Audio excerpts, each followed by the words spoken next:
From Hollywood, it's time now for... Johnny Dollar. Mr. Dollar, my name is Parley Barron. I'm calling from Hollywood. Hollywood? What insurance company, Mr. Barron? None. You handle all investigations for Eastern Liability and Trust. Yeah, I guess I do. Well, I am sure that they'll be calling you in shortly. What about, sir? A little matter of embezzlement. Oh? Nearly $10,000 that's been stolen from the Berkeley Furniture Manufacturing Company there in Hartford. You're connected with Berkeley Furniture? No, actually I am not. Then what's your connection with this embezzlement? I suggest you check with Berkeley and, of course, the insurance company. Of course.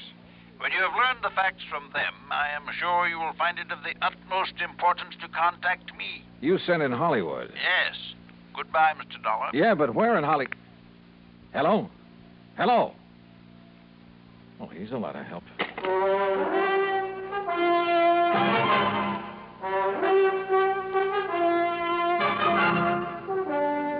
Bob Bailey in the exciting adventures of the man with the action-packed expense account, America's fabulous freelance insurance investigator. Yours truly, Johnny Dollar.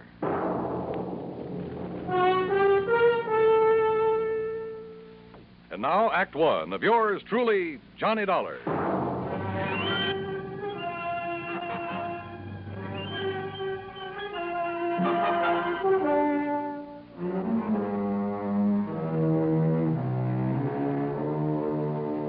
Expense account submitted by Special Investigator Johnny Dollar to the Eastern Liability and Trust Company Home Office, Hartford, Connecticut. Following is an account of expenses incurred during my investigation of the Hollywood mystery matter.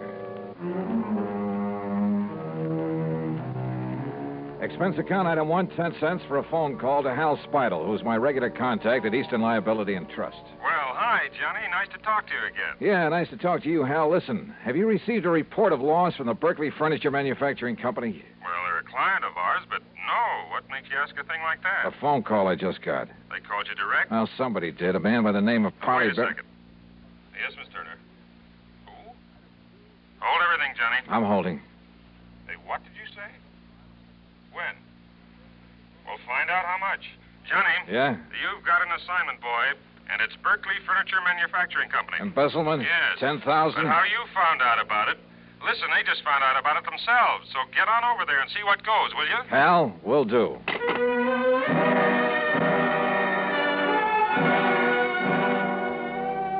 Yeah, my informant, the man who'd called me, had really known something. But how to locate him? Item 2, $1.45 taxi to the Berkeley plant on the northwest edge of town. It's a small company, but an old one. When I flashed my credentials to the receptionist, I was immediately shown into the office of the high and mighty himself. Well, I must say your insurance company acts very promptly, Mr. Dollar. Sit down, sir. Thanks, Mr. Berkeley. I'll get straight to the point, sir. We've suffered a considerable loss. Yeah, so I understand from Hal Speidel at Eastern Liability and Trust. $10,000, wasn't it? Oh, yes, nearly $10,000. But I don't recall mentioning the amount to Mr. Speidel. In any event, Mr. Dollar, what I want is that money back. I don't care what you do with the thief. All right, have you any idea who took it, Mr. Berkeley? I certainly have. The ungrateful... Who, sir? One of our bookkeepers, a gentleman who has been with the company over 30 years. What are you smiling about, Mr. Dollar? Well, he's stolen this money from you, but you still call him a gentleman. Because I always thought he was. Did his job, never complained. That's your measure of a gentleman, huh? Eh? What's that? How much money did he earn, Mr. Berkeley? $65 a week. What difference does it make? Just wondered. An old man living alone was plenty for him. Unless, of course, he was gambling, something like that. Gambling? Him? Of course not. He never had enough money. Trouble at home, maybe? Is he married? No. He'd never be able to support a wife. After 30 years with your company? I paid him as much as I thought he was worth. Yeah? Or as little as you thought you could get away with? That is really no concern of yours. Return of the money is. All right. Where does he live, Mr. Berkeley? In a small apartment on the north side of town. And when did you last see him? Yesterday morning. Said he had to see his doctor in the afternoon. Yes, it's against my usual practice, but I let him off. Mm-hmm. But, of course, you decided to dock his pay. Naturally. I have to keep discipline in a place like this. Oh, sure. And this morning, when I opened the safe, I discovered that the money was missing. $9,984.75. The cash that we had on hand for emergencies. I also discovered that he hadn't come to the office. So I phoned his apartment. And? I learned that our respected gentleman bookkeeper left town yesterday afternoon, bag and baggage. That doesn't necessarily mean that he took the money. I'd like to know why not. Well, was he the only one who had access to the safe? Of course not. All of the bookkeepers have. How many of them? Others, I mean. 3. But you think for 1 minute they'd dare take that money and then come back here and face me? Maybe you got a point there. What? Have you notified the police of this loss? No. I prefer that the whole thing be kept as quiet as possible for the sake of my company's reputation. Please, remember that, sir. Whatever you say, Mr. Berkeley. That's why I have no desire to prosecute him, why I'll refuse to even file charges, as long as I get the money back. Yeah. Now, what's his address? 11231 North Maple Street. 11231. But as I told you, he isn't there. He's left town. Yeah, you told me. How old a man is he? In his 60s. But what difference does that make? Oh, and Mr. Dollar. Yeah? Just how did you happen to know about this so soon? I mean the amount that was stolen. From somebody who called me on the phone. Oh? Somebody who apparently knew a good deal about it. If I can locate him, get in touch with him, he can probably be a lot of help in running down this Come to think of it, you haven't told me what his name is. The bookkeeper? The embezzler? Yeah. Barron, sir. What? Yes. Parley Barron.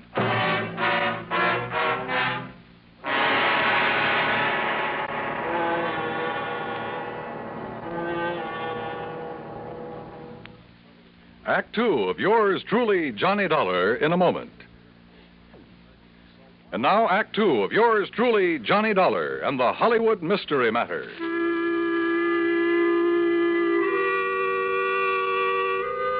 So the embezzler of the $10,000 was Parley Barron, the same man who'd called me on the phone. Apparently called me before the company even knew the money was missing. And he'd had the audacity to inform me that I should contact him. Yeah, somewhere in Hollywood. Which is like saying the needle is somewhere in the haystack. Item 3, $250 for a taxi to the little apartment house on North Maple Street. I paid off the driver, then walked into the open foyer and looked for the usual bank of mailboxes to find out which apartment was Parley Barron's. Hey, you want me to wait for you, mister? No, it's all right, driver. You go ahead if you want to. Okay, Now, let's see.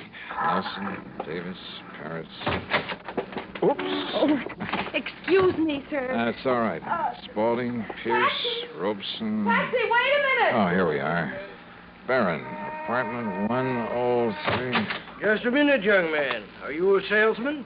Oh, no. I was just looking up the apartment number of Mr. Parley Barron. Well, he ain't here, mister. You're sure? No, sir. He left here bag and baggage yesterday afternoon. Any idea where he went? No. Who are you? Cops or something? Here. My credentials. Johnny Dollar Insurance. Yeah, that's right. Now, look, I want you to let me into his apartment. Well, yes, sir. Right this way. Something wrong, Mr. Dollar? No, just a routine investigation. Oh, well, I was sure he'd done nothing wrong. Oh, why do you say that? Why, nice, quiet old man like him, why should he? Only excitement he ever has is when his niece comes to visit with him. His niece? Yes, sir. Name's Virginia. Jenny Locker. Wonderful girl. Sort of drops in here to look after him once in a while, cook him a good meal. Now, here we are.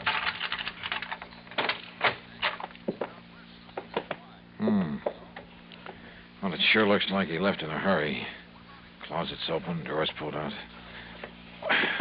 Where can I find this niece you mentioned? Why, didn't you see her when you just came in? That girl who bumped into me down in the lobby, that was Jenny Lockhart? Well, must have been.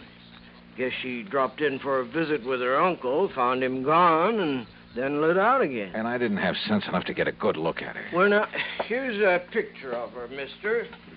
Sent it to him from her vacation last winter. Vacation, huh?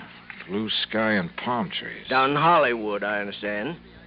Is that where she's headed for now? Well, now you got me there. Wait a minute. Yeah? What's that you picked up, mister? It was a note, I guess. Yeah, it's addressed to her.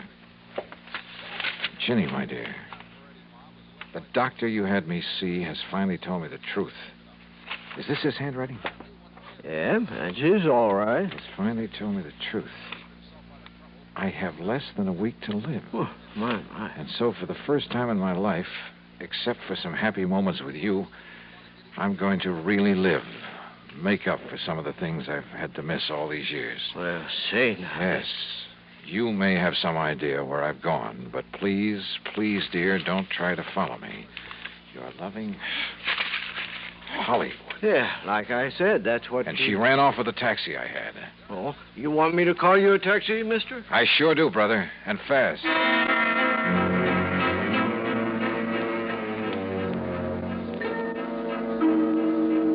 Item 4, $7.50 for a trip to the airport that should have got the cabbie locked up for life. We ran every stoplight along the way. So what happened?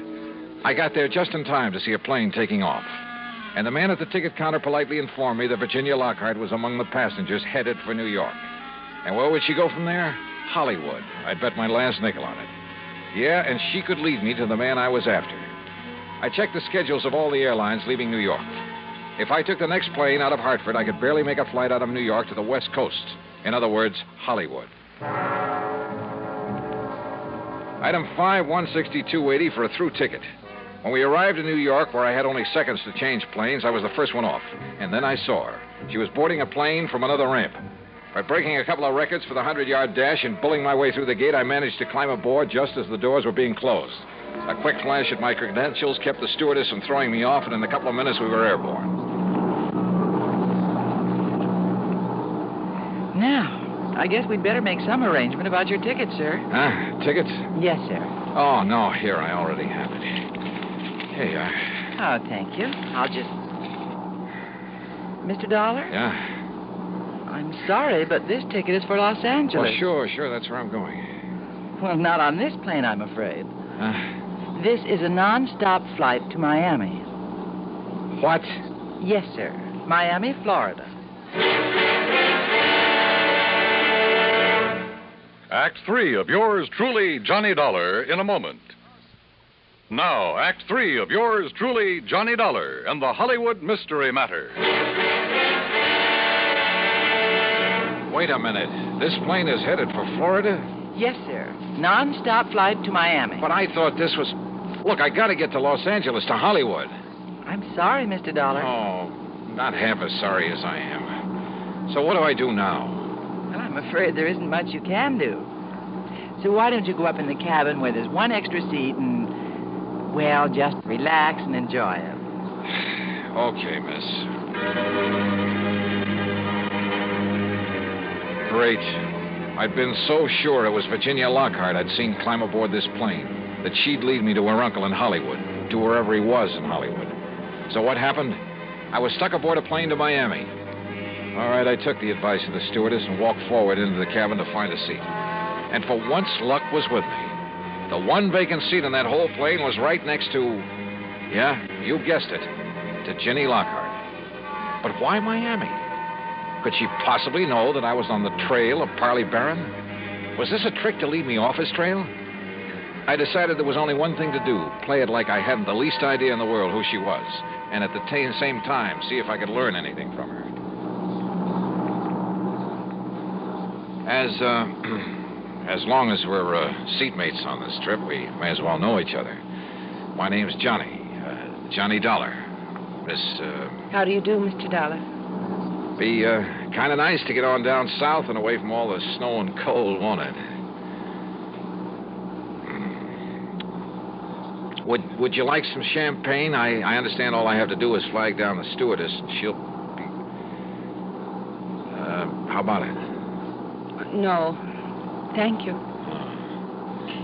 Well, excuse me for saying so, but you look worried about something. I'm sure it wouldn't interest you. No, maybe not. But, sometimes it does a lot of good to cry on somebody's shoulder, and since we'll probably never see each other again after this trip, and, well, I have a good broad shoulder. Thank you, but it's not necessary. Oh, sorry, I didn't mean to.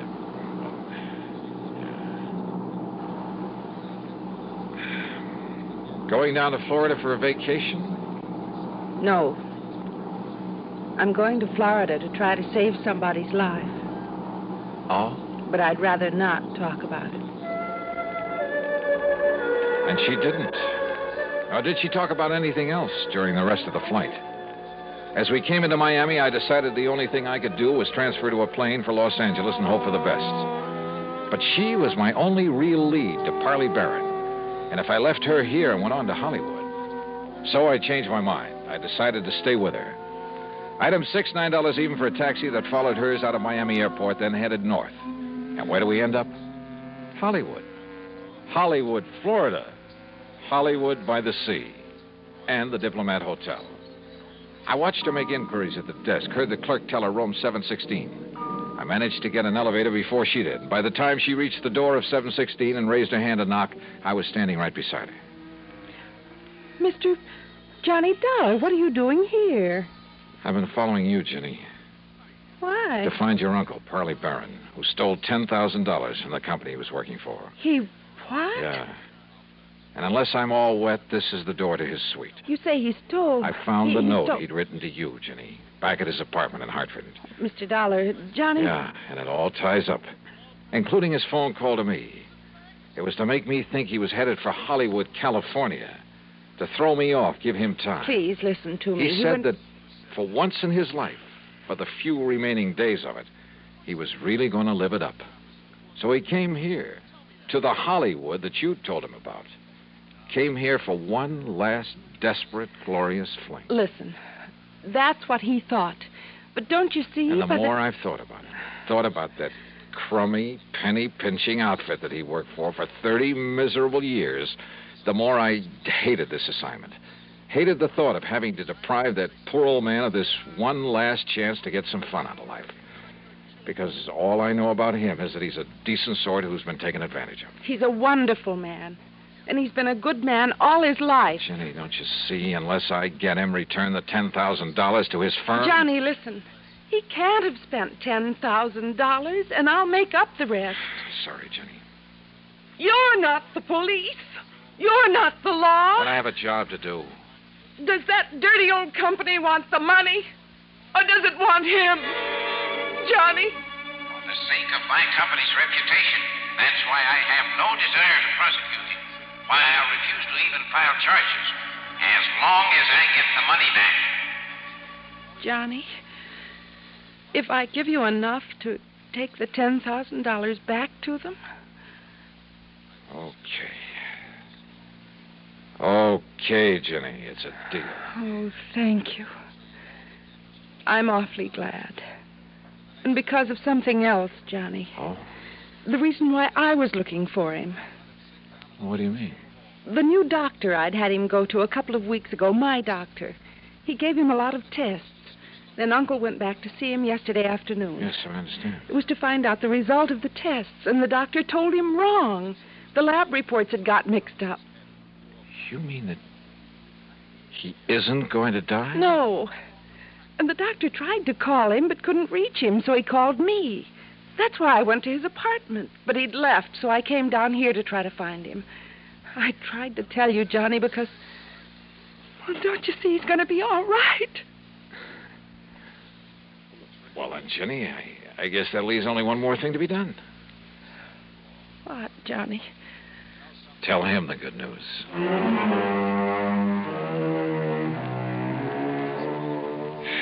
Oh, I don't know.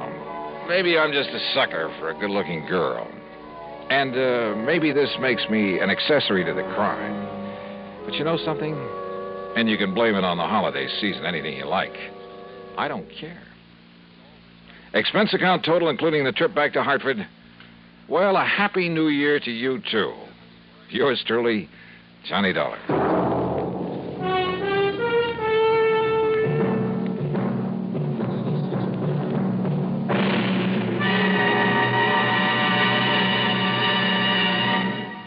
Our star will return in just a moment. Because of another adventure in Hollywood, Florida. But that one you'll have to read about in the February issue of Harper's Bazaar. It's just out, so grab a copy, will you? Yours truly, Johnny Dollar.